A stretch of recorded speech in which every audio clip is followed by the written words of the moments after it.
يكونن أنا يتجاجي زيرو كريون يرني شعو سيلا بقى بنديت مسدري لي زي خيدس يزخوني لجن عاوش تخالي ورقتي نيرو. سلام كمي حديركم كمي وعيلكم كمي مشيكم بساعات بقاط أزراكم عمل العالم اتركو كورات تلتي نايزا channel أنا زجابير مسجن سلامي كمتي سلام زلقو والسلام كتكونوا ناتمنقو مباركس نايلو معنتي أديانا ويكعات حستنا دمو كمتي عم تويزي سمعكم ومالتيو بناي ليلي حفتنا ويكعا ليلي اند عليكس ايو خوون مالتيو ليلي انتا ايا ايلا كورات تخاتاتلتي أبز حلفة ذهبني دوكومنت أليكس تخكلنيا خمزي كونه إيا حسابا جليس مالتيو أليكس دومو مس إيريتراوي حدش فقري جميرا ليلي إلو كم زتبጽبጽ إيا تزارو مالتيو كورات تخاتاتلتي بتعمي زقرميو إنا እቲ ወዲ እውን መፅኡ ከም ዘዛረቦ እዩ ክቡራት ቤተሰብ እንታይ ኢልዎ ንምንታይ እቲ ፋይል ዘይትምልሰላ እንታይ ስለ ዝኾንከ ኢኻ ኢልዎ ኣሌክስ ደሞ ኣይፈልጠካን ኣይትፈልጠንን መን ኢኻ ንስኻ ክብል ሓሳቡ ሂብዎ እና ኣይምልስን እየ ኢልዎ ማለት እዩ ክቡራት ተኸታተልቲ እና እስኪ ላብ ናይ ሊሊ ቃል ከብለኩም እየ እሞ ሰናይ ፀንሒት ይኹነልኩም دوكمنت غير أهان إن تمالي عشرين فاميلي زي تتجارو مالتيو نعيك عندي نعيدي خلنا كان تاي إنت تاي كم زي حسا أنا نعلم كرداني كله نعيك كنا ددي حسا ونعي تاي كم زقبر حسا وبتشان دعجن السو بتجارو سألي وأنا هدلي نعيك تطلع تتجاجر نعيك تطلع منامن يزلجن زير أنا يرسل إلو عيالا نعي من ما يمل كثنجن كورات تخاتلتي كمتي زسمعهم ويو للي حفتنا مالتي كوزها والتقال تدوكومنت تخكلنيا كم زي كون مالتيو يا جليس آتلنا زلنا تخكلنيا كم زي هوا أليكس مالتيو مخنياتو أنا إيه تشويدة زي رأهو عشعيت أون بندت تناديد سلزنوركو زي رأهو أبجزا مسكوت كيه فتشيو إيه تبلا مالتيو كورات بيتسب እና ብበዝሕኹም ደሞ ንምንታይ ይቕርታ ዘይትብልዮ ሊሊ እንታይ ኮንኪ ሊሊ ትሕይል ኣለኺ ዝብል ሓሳብ ይመፀኒ ኣሎ ክትብል ደሞ ሓሳባ ገሊፃ ክብለኩም ይፈቲ እና ክቡራት ቤተሰበይ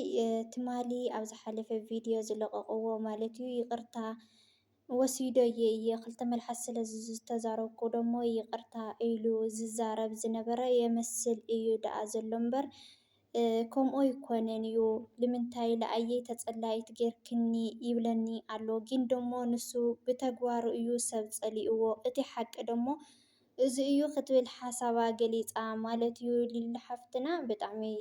ዝገርም እዩ እቲ ፋይል ትክክለኛ ከምዘይኮነ እያ ትገልፅ ዘላ ማለት እዩ እና ክቡራት ቤተሰበይ ምስቲ ወድኸ እንታይ ዓይነት ዝርርብ እዮም ገይሮም ብኸመይ እዩ ንዝብል ናብኡ ከብለኩም እየ ሰናይ ፀንሒት ይምነየልኩም ማለት እዩ ቤተሰብ እቲ ወዲ ንምንታይ ዘይትህባ ዶኩመንት ኢልዎ ከምዚ ኣብ ዝሓለፈ ዝጠቐስኩልኩም ማለት እዩ ምክንያቱ ንሳ ጓል እያ ከም ጓል መጠን ደሞ ንምንታይ ዶኩመንታ ዘይትህባ ብስርዓት ኢሉ እዩ ኣነጋጊርዎ ኣሌክስ ዝሃቦ መልሲ ደሞ ከምቲ ኣብ ዝሓለፈ ዝገለፅኩልኩም ማለት እዩ ንስኻ መን ኢኻ ኣብ ናይ ክልተ ፍቁራት ተኣቲ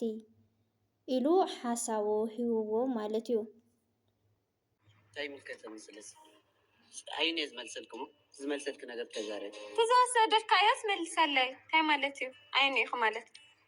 ትገድፈና ለሓንቲ ግዜ ብራዘር ከዛረባ ነይና ቅርታሽ ናይ ዝገድፈና ኣብ ቅድሚ ተዛረኒ ይምልከካ ኣይክ ሓደ ግዜ ክነግረካ ንምንታይ ኢኻ ዘይትመልሰላ 10 ግዜ ሳንዓኸ እንዳደወለት ክትመፀካ ኣሎ ፋይላት መልሰል تفلتن دخان أبي تفلتك كله تسرحو نعخا خطوعك خلا كله نجر سلزرا خوي هذا قربا سبيا جنا كلاي كاس خاص ولا مستيك بناي ترهره لو بقدركم نعي كم تفلت امس ناي مرهره قديتا سيكا تخينك دحان كل نجر قدفهم فايل ايو نايم تاي فايل تفلت فايل ني قديمس هو يفلت قالك كو سمعتني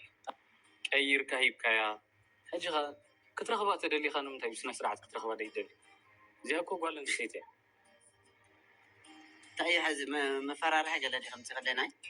كم دسلك هلك حسب سمعني كفرار حكا قالت تدل እና ክቡራት ተኸታተልተይ ከምዚ ዝሰማዕኹም ጎዩ ማለት እዩ ኣልየክስ ምስቲ ወዲና ሊሊ ተቀራሪቦም ዝገበርዎ ዝርርብ እዚ ይመስል ነይሩ ማለት እዩ። ንምንታይ እቲ ፋይል ዘይቲ ህባ ከም ጓል ኣንስተይቲ መጠን ኢልዎ እና ኣልየክስ ደሞ ኣይምልስን እየ ኢሉ ማለት እዩ። እቲ ሓቂ ደሞ ሊሊ ዝሓለፈ ገሊፃቶ እያ ትክክለኛ ከምዘይሃባ ገሊፃቶ ነይራ። ንሱ ደሞ ከም ዘሎ እዩ ሓቢሩ ዘሎ ምክንያቱ ኣይመልስን እየ ኢልዋ ኣሎ ማለት እዩ። እና ብጣዕሚ ዝገርም እዩ ክቡራት ተኸታተልትና እንድዒ ኣነሲ እዚ ፕራንክ ክኸውን ኣለዎ እምበር ከምዚ ዓይነት እኳ ብዙሕ ተዋጢጡ ነገራት ማለት እዩ። ስለዚ ፕራንክ ክኸውን ተስፋ ይገብር ማለት እዩ። ብጣዕሚ ስለዘነድነቐኩም ንፈትወኩም ተኸታተልትኩም ደሞ ብዙሕ ኣይትብሉ ኣይትሳላችሁና ማለት እዩ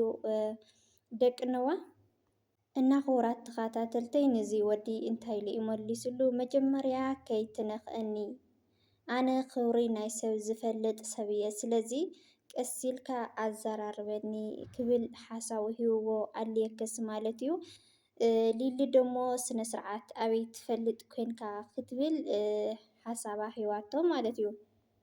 ኣብ መንጎ ፍቁራት ኣይትእተ ኢልዎ ማለት እዩ። ንሱ ደሞ ኣነ ኣብ መንጎ ፍቁራት ከኣቲ ድልየት የብለይን ግን ደሞ ከም ጓል ኣንስተይቲ መጠን ትክክል ቀራሪበ ከነጋግረኩም ስለ ዝደለኹ እየ እቲ ፋይን ክትምልሰላ ስለ ዝደለኹ እየ ኢልዎ ማለት እዩ። እና ኣልየክስ ደሞ ንምንታይ መፈራርሒ ዲኺ ሒዝክለይ መፂኺ ክብላ ንሃለየ ከም ድላይካ ክትሓስቦ ትኽእል ኢኻ እዚ ንዓኻ እዩ ዝምልከት ብቻ ንዕኡ ከይትንኽአለይ እያ ኢላቶ ማለት እዩ። ክቡራት ቤተሰብና